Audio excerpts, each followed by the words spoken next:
Welcome to today's episode of the Mom Spring Show. Get ready to be inspired, empowered, and energized to make the most of your life. Your host, Bisola, yours truly, always. Stay tuned.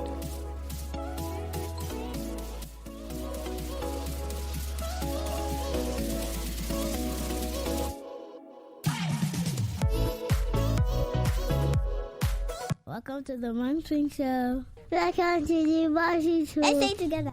It's the Mom Spring Show. It's the Mom Spring Show. It's lovely. It's lovely. It's the Mom Spring Show. Welcome to Mom Spring. It's the Mom Spring Show, where anything is possible. Candy! Yeah. Candy! Candy!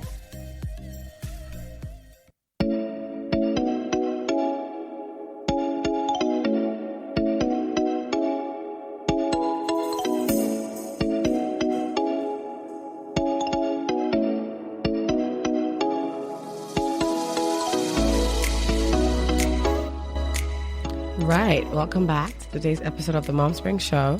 Today we've got Olaseke Akib Adio. She's a mother of twins, age 7.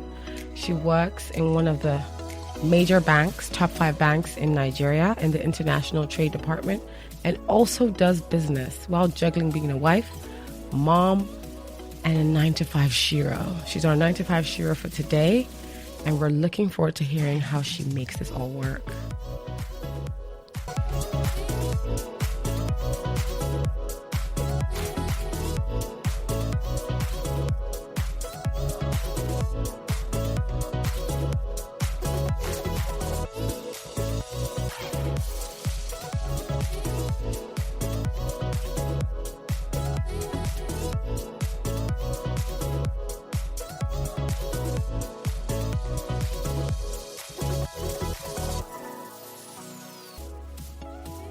Right, so we've got Olaseke Akib Adio with us, mother of twins, now 7 years old. So we're going to hear about the early days. So, Sheke, thank you for joining us today. Welcome. I'm glad to be here. So tell us about the early days with the twins. You know, because I've heard that twins, it's almost like they compete when they cry. When one's hungry, the other one's hungry too. Is that true? Yes. Sometimes it can be really overwhelming because both of them want the, they want attention at the same time. So it was really not funny, but I knew I had to just do it. I didn't have a choice, actually. I couldn't drop one for one. Right. But luckily for me, I had my mom, and I had my maid, and I had a nanny. So all hands were on deck. Right. And I'm sure even with that, did you sleep much? No. How about there these was not days? much sleep at all. How about these days? Are you sleeping better? No. Really? I thought I'm not even sleeping better. I thought when your kids are like, above 3, you sleep better. Well, because, you move on from having to take care of them. You're not having to take care of their affairs. Like, when I get back home from work, I work on the island and I live on the mainland. So with the traffic these days, I get home pretty late. Right. So when I get home, I have to check all the homework, check the uniforms I'll be wearing tomorrow, the socks, the shoes, the this, the that. Okay, what are they taking to school tomorrow? Pack their bags. Or even if my maid has done all of that, I have to double check. I have to cross check. Because I don't want any teacher calling me from school to say, oh, somebody did not wear socks to school. I think this is not, Speaking of, the other day, my daughter was supposed to take her club activity wear to school, and the nanny forgot to pack it. So my daughter had another parent call me to say, Mommy, you need to hurry up and send my things because I won't be able to do ballet this afternoon. So this absolutely happens. Even when you have a nanny, you still need to check. Yes, exactly. Wow. So how do you balance it all? Because I also know that you have a business, you work in a top tier bank. How do you make it all happen? Super mom. Like serious super mom. That's why we call. That's why we're calling you today our 9-to-5 shiro, because you really are a shiro. And I wish that I closed at 5 o'clock. I actually leave the island sometimes at 9. I get home like 10:30. And I don't know, I just do all of that, but sometimes I am tired. Like, when you use your body so much and your body tells you, you know what, you need to rest. Yeah. Sometimes I appeal to my children and I say, you know what, mommy needs to rest. So they say, okay, mommy, you can sleep. But even in the sleep, they're still coming to meet you, coming to report somebody, coming to harass you, Oh, no. I don't know how it is. I don't know what to say, but I mean, I just leave every day as it comes. Yeah, one day at a but time. It's been really stressful. I really want to get to be. I want to run away for like 2 weeks or something. I don't know how you're going to get that one. Good luck. I know. Wow. So you said you work till 9 p.m. So in the morning, when do you start work? When do you resume? I resume for 7:30, but because I live on the mainland, I have to leave home before 6 o'clock.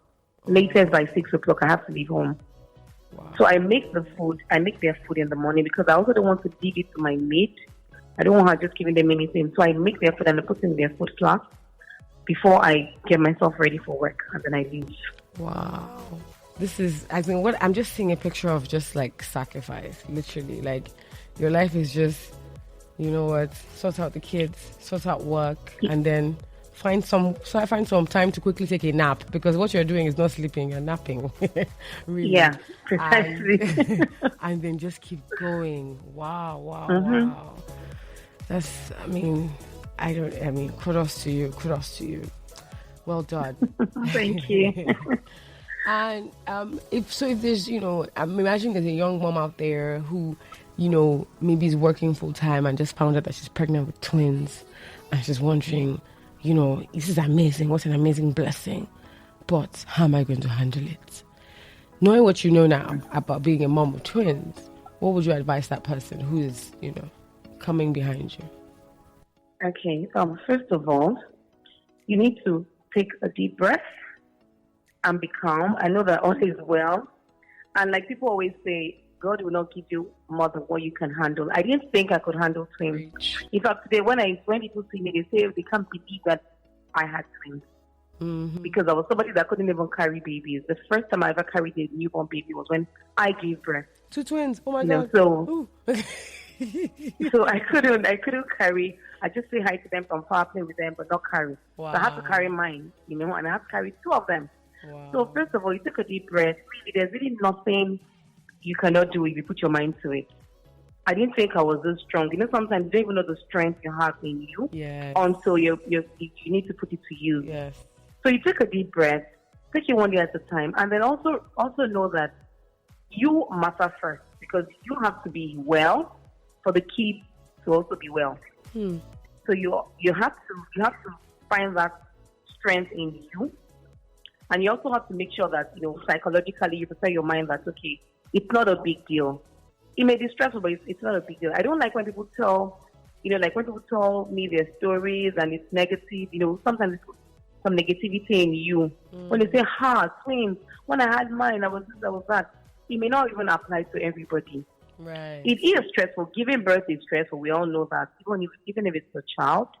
But with 2 children, yes, you also need help, because at some point, I was also getting, when I was in America before I came back, I was down. I was psychologically down. I didn't think, that was the depression and all that, I had that. So I was like, I don't think I can handle this. I don't think so. But somehow I just gathered up the strength and I was like, you know what?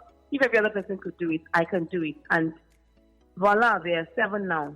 That's 7 years ago. That's amazing. So the encouragement to anybody that is coming up is that there's nothing you cannot do. Don't look at yourself and think that you cannot handle it. Trust me, if you had 4 children at once, you would handle it. Because you can't leave them. You can't abandon them. You would have to take care of them. But just take your time. Take it one day at a time. Whatever you can do to, whatever you cannot do, just leave it. As long as they've eaten and they're sleeping, they're fine. Every other thing is secondary. Yes, you need help. You need someone to help you out. You can get an older maid. You can get maybe a smaller one to help out with the chores at home, because combining the chores with the kids is a whole lot.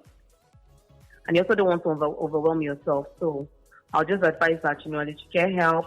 So prepare your mind and relax and take it easy. Just take it one day at a time. And whatever you can do, you do. Whatever you cannot do, just keep and let go. Yeah. So quick one, you mentioned postpartum depression. How did you deal with that? Did you ever see a therapist? I didn't see a doctor, but I remember when I went for the first doctor's appointment, and when I went to the nurse, the reception, and I was crying, and she was like, "Oh no, I understand. I also have twins at home. I understand. It was a whole lot for me." So I remember my sister-in-law then, when she noticed it, she probably thought they had given me a bad news. I said, "No." She said, you're down.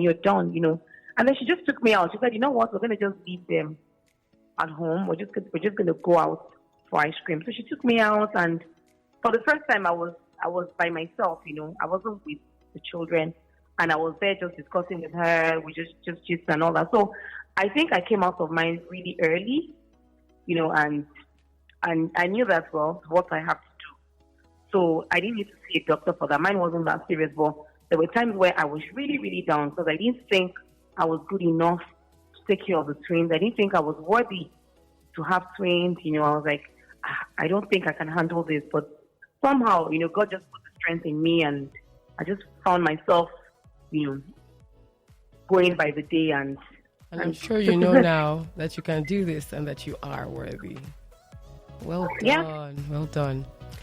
Thank you so much. So what is it like? I know how I struggled to breastfeed one child. What is it like breastfeeding twins? Breastfeeding twins. There were times I had to breastfeed them at the same time. Whoa. I had to Yeah, I had to because, one of them for me did not used to eat a lot. So it was the second one. So I used to express a lot at that time.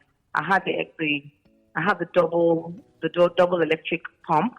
Wow. So I used to sit all day and I express my life out. And then I feel so fulfilled with myself that I have, I have 6 bottles of milk. And then one person just wakes up and they just drank like 4 already. I'm like, oh my God. So for me, I had to also combine it. I had Similac. Right. And they seem to enjoy the Similac. Yeah. So I was eating them because, first of all, I wasn't ready to be a super mom, like I said earlier on. Trying to be, because I remember one of the people that I met when I traveled, she had twins. So she was telling me about how she breastfed them exclusive for 6 months and all that, So for some reason, I was beginning to put fear in my heart that, okay, you have to breastfeed them for 6 months. But I made up my mind, I said, you know what, no. If you can, yes. But if you cannot, don't kill yourself. I don't even know if I was breastfed for 6 months. I don't even know that. Right. And when we also know. So, okay. Do you understand? So it's not a big deal. So people just give us unnecessary targets, unnecessary pressure, and I think there's a lot of pressure from, a lot of the international community as a whole to ensure women breastfeed for 6 months, for 1 year. And then there's some women don't even produce. There's many challenges that happen. And many times that is missing from the conversation. In terms of what the support you would need to be able to pump. Because exactly. I don't know how often you were able to pump, but I know for some women, for example, can't even afford a pump. So, it would mean that they're basically tethered to that child every 2 to 3 hours for 6 months. Exactly. And I couldn't even do that. So, no, I couldn't even do that. I couldn't keep up with that. Wow. So I used to, when I come to work, and I resumed work 3 weeks after they were born. They were 3 weeks old when I went back to work. Oh my goodness. So I pump in the morning. When I get to work, I pump in the morning. I put it in the fridge in the office. Then when I'm going home, I take them with me. Of course, they had their milk that they were drinking, and they were fine. They were growing well, and they were not even getting sick. So and they're turning out great. Fantastic. Yeah. Yeah. So what is it like being a mom in banking? They call me E-mom. What does that mean? Because even in the office, I'm calling, okay, do this, okay. You can instruct my maid, okay, because practically most of the things I do, I'm doing them over the phone, calling to make sure this is done, okay, calling to make sure they buy this, they do that. It's tough, I must say. It is, because I would have really wanted to, be there. Them coming back from school and seeing their home, going through their homework with them and all that. So, because I'm not able to do that, I have to pay for after school. So after school, they sit back and then they do their homework. And when they have difficulties, they contact their teacher who will put them through and all. But, it was something I would have loved to do myself. So when I get back at night, I look at it and see, oh, this one they got it wrong. So sometimes in the morning, because they sleep pretty early, sometimes they wake up, when I'm awake, and then I can just say, oh, this one, you got it wrong, and this is how you're supposed to do it. So the weekends, I try to dedicate my weekends for teaching because I love math. So I get angry when my kids are not doing well in math. I feel so irresponsible when they're not doing well in math. So what I do is I have a board at home. I teach them. I take them topic by topic. We do examples. Then I also subscribe to education.com, www.education.com. So I have my kids, do a lot of schoolwork on it and all that. They practice their schoolwork on it. Wow. You are such a conscientious mom. Well done. Thank you. Because it sounds like you're making the most of technology and what you have. So even if you're not there, you're making sure they're getting the support that they need. And when you are there, you're making the most for it so that they know that mom is present and you're able to support them through. And then pass on those mathematical skills. If I remember correctly, actuarial science, right? Which is extremely intense. Yes. So, knowing what you know now about motherhood, about life, about being a banker, what would you do different if you could start over? And on this journey, what would you do different? What would I? First of all, I probably would have maybe quit banking, maybe done something. I would have loved to actually maybe work in a school. Really? Yeah, because I realized that I tend to, ever since I had my kids, I tend to take children engagement very seriously. Yesterday, I was just talking to one of my colleagues about a passion I had some years back, which was to, have a non-academic school. And in the non-academic school, it would be on Saturdays where I have a school, right? But the children come to school in the morning and then they don't learn academic work. So we have they have extracurricular, because I like to engage kids. My colleagues at work call me chief engager. My kids are either going to ballet class, from ballet class they're going to the art class, from there they're going to the swimming class, they do all sorts. So I enroll them because I believe that their minds should be engaged. If you don't engage them positively, they will be engaged negatively. That's true. I'm of the school of thought that they need to be engaged. So right from when they were like age 2, I'd gotten them, they started going swimming. From there, they started ballet classes, and they're still good with ballet now. They have performances, wow, that's from their studio and all that. So I do, I'm trying to think of the next thing for them to do, the next activity. So I thought about it one day. I was like, okay, maybe I should just have something, a school, and it's a non-academic school where parents would just come. They don't even need to drop their kids. I would have a van to pick up the kids, because I also know that that's also a challenge that parents have with having to take kids for extracurricular stuff. People are like, oh, the driver is not around, who's going to take them? Right. So don't worry, I'll come and pick your kids up. Mm-hmm. Yeah. So, they come into class, and when they first join, they will be doing all the subjects. So we'll have subjects like swimming, art, creative writing. Then we'll have like the compulsory subjects, the compulsory subjects that, like manners, we'll be teaching them, the soft things, the soft issues of life. Right. We teach them. So, for example, we talk about kindness. Kindness is the topic today. Your homework for the week is that, okay, go and be kind to somebody and write out everything that happened. And then you come and then you discuss it the next day. So it's basically, just trying to engage them positively. And in that way, we're able to identify the strengths in children. So I can see a child and I can tell you that, oh, your daughter, this is what she's good at. She doesn't like this. She doesn't like music. She doesn't like art. She likes this. She likes that. So that we strengthen that in her. And then, we encourage her to do better at it. So, I actually thought about that. You've thought about this for a while, though. When are you going to do this? Yeah. Because you've really thought about this from how you've been speaking about it. We need to see something in this new decade that we're entering.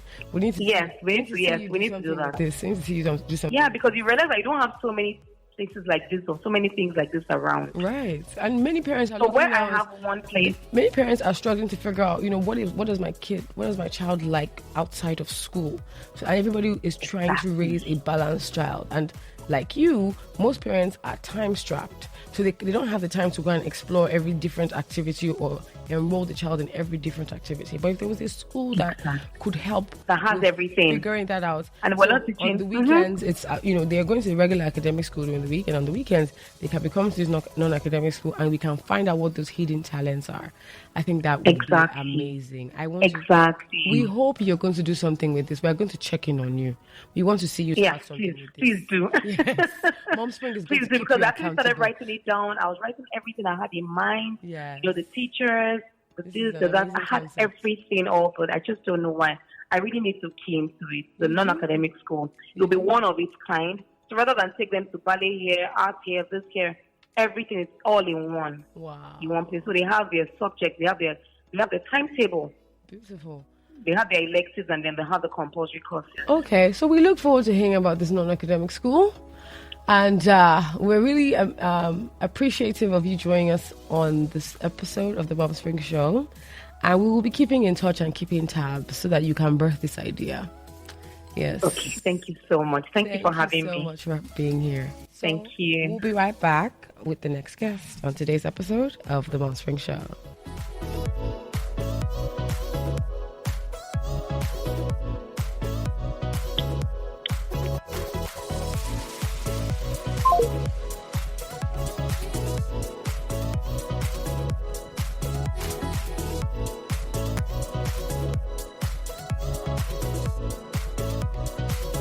Welcome to the Mom Spring Show. Welcome to the Mom Spring Show. Let's stay together.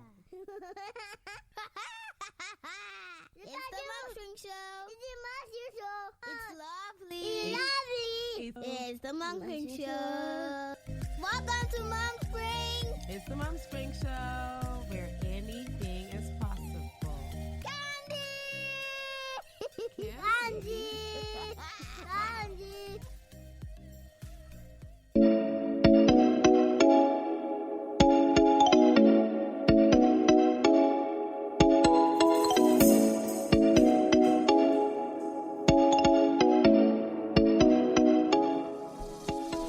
Welcome back. So today our femme founder, that's our mom who's also a founder, is Itoro Ugorji, the CEO of the Baby Lounge. Itoro is a seasoned early years practitioner with several years of experience in childcare. She's got an amazing profile, but I'll just let us get to talking to her. She's been featured in a number of notable publications, including This Day, Vanguard, Business Day, Guardian Life, Ebony Life TV, TVC, Arise TV. The list goes on. Itoro, thank you for joining us today. Thank you so much for having me, Bisola. Yes, Itoro. So tell us what it is that you do at the Baby Lounge. So we provide childcare services, a range of childcare services that has evolved to be a support system for working moms. And working moms would include moms in paid employment and moms who run their own businesses. Right. So if you're a busy mom, working mom with your hands full, which is pretty much any mom, we need to be coming to the Baby Lounge to get some support with your childcare services. Absolutely. Childcare solutions that are innovative and very practical. They actually address the pain points for moms in the area of childcare. So can you give me an example of a pain point that the moms experience that you help? Okay, so perhaps, we should talk about the childcare solutions, and, when, I highlight the childcare solutions, and then you see the pain points. So this is essentially childcare, that moms can trust, childcare that moms can depend on. So we have services like the creches in business districts in close proximity to the offices. And we have weekend care, so childcare provided at weekends, Saturdays and Sundays, when, if mom has an event or just needs, someone to babysit for a couple of hours. A similar service, like the weekend care, is another service called the in-home child minding. This is stopgap, where we send care assistants, professional child care assistants to your home, to the comfort and familiar environment of your home. Quick question. So this is stopgap. So when you like say I said, stopgap, so a number of moms. Yeah, when you say Yes, a stopgap, number of moms just require childcare for a couple of hours or a day. So you have an emergency need. Your house help runs out on you, or you just don't keep house helps. You just need someone to watch over the children for just a couple of hours. You have an engagement. You need, babysitting for that short period. Yes, that's what we mean by stopgap. so you have an That emergency emergency need care. for care. Wow, you help with that. That is amazing. That's a very interesting pain point, especially when Absolutely. things happen unexpectedly, as they always inevitably do. Absolutely. So, what inspired the Baby Lounge? What inspired the Baby Lounge? So a personal need.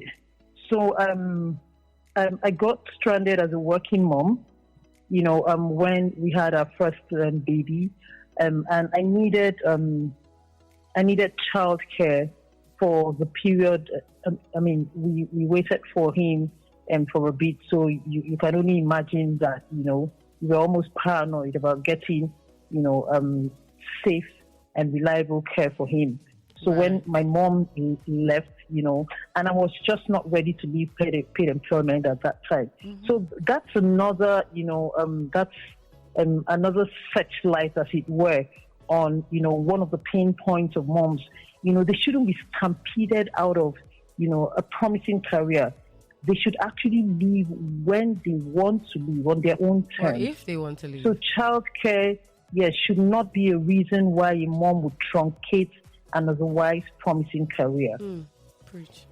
So that was one. I realized that, when we shopped around, it wasn't as easy as we thought, finding an environment. So it really wasn't rocket science. It was actually the basic, a squeaky clean environment, that was that was run by or manned by, kind-hearted, warm, individuals who genuinely cared for the children that were entrusted to their care. So yes, that was actually one of the things that sparked up. But Ignited that. how do you provide this service to moms and also manage being a mom yourself? How do you balance it all? It is actually the balancing act that every mom grapples with. Right. Fulfilling your passion and ensuring that you have a balanced family. And that will be children. You actually cater to your family while fulfilling your dream.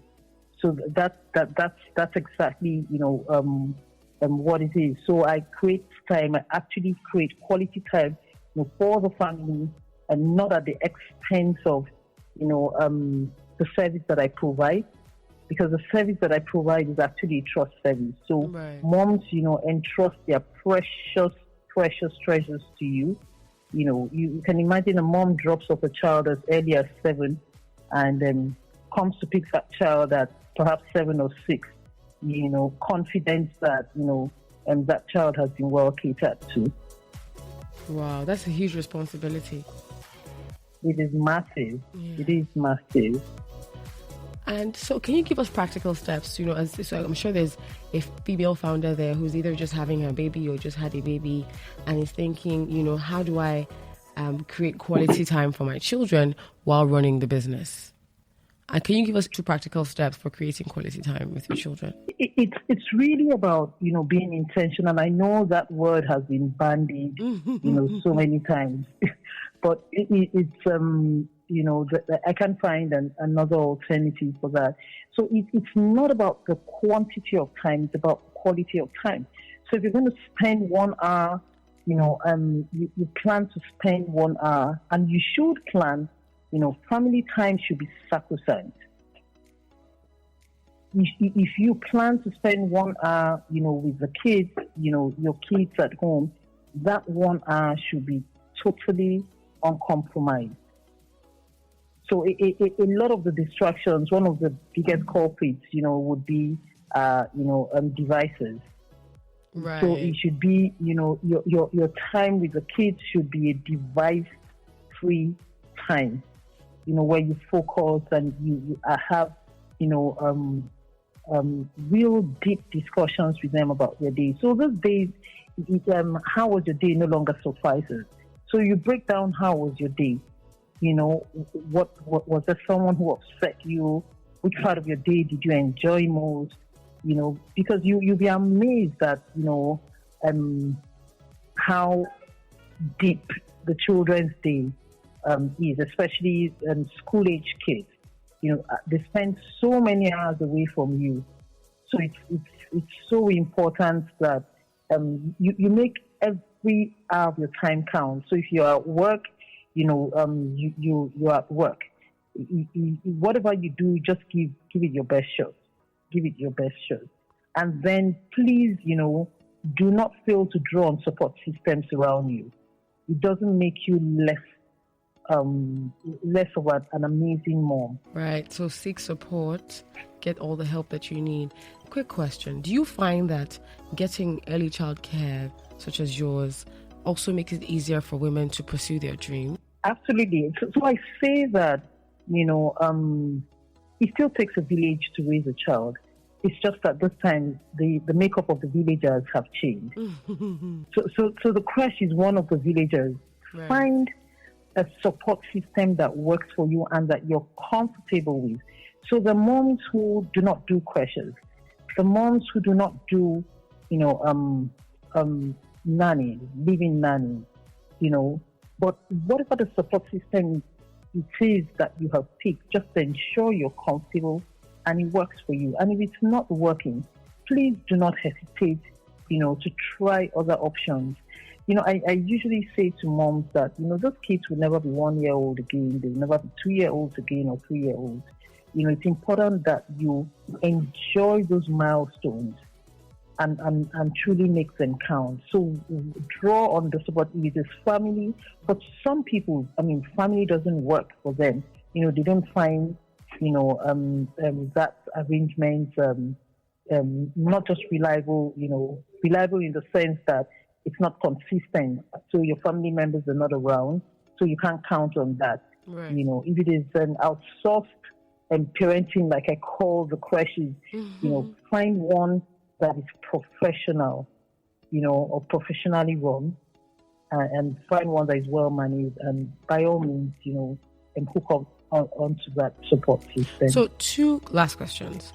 So if there's a mom out there who's, just had a newborn, maybe the baby is 2-3 months old, she's going back to work in the next 4 weeks or so, and she's wondering, what do I do? A living nanny? Do I go to the crash? What do you think, what are the factors she should consider to make her decision? Especially if, for example, grandma is not in town to be able to stay with the child at home. So, apart from that child being too young to be left at home, unsupervised, with a nanny who is not a professional hand, right?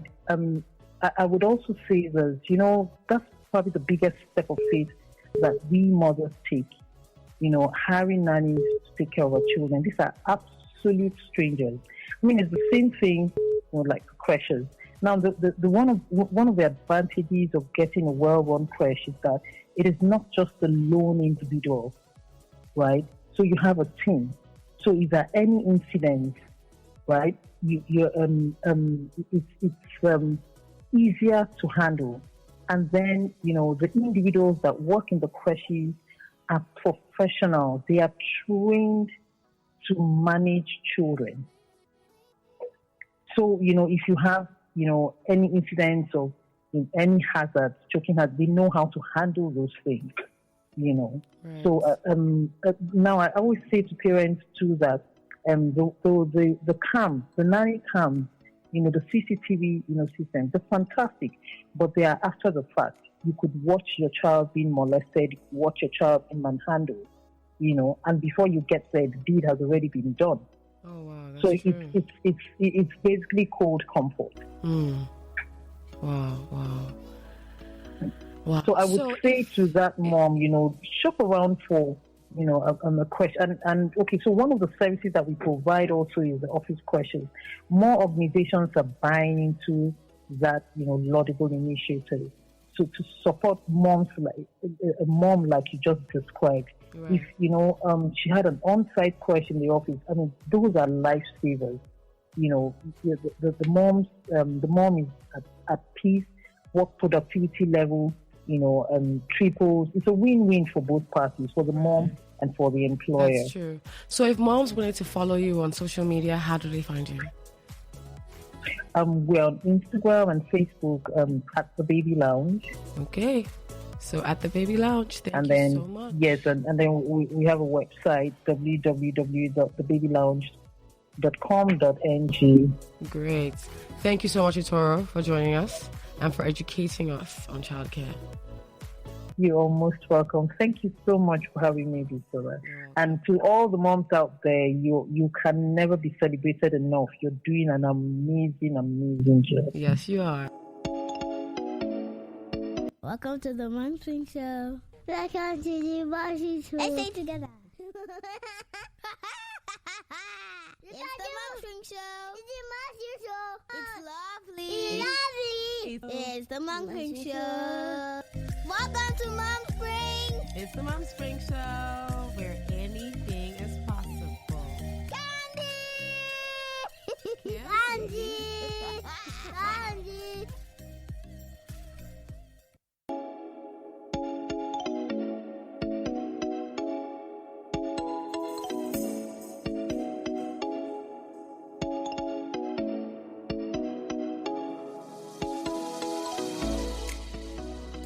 Wow, today's episode was packed.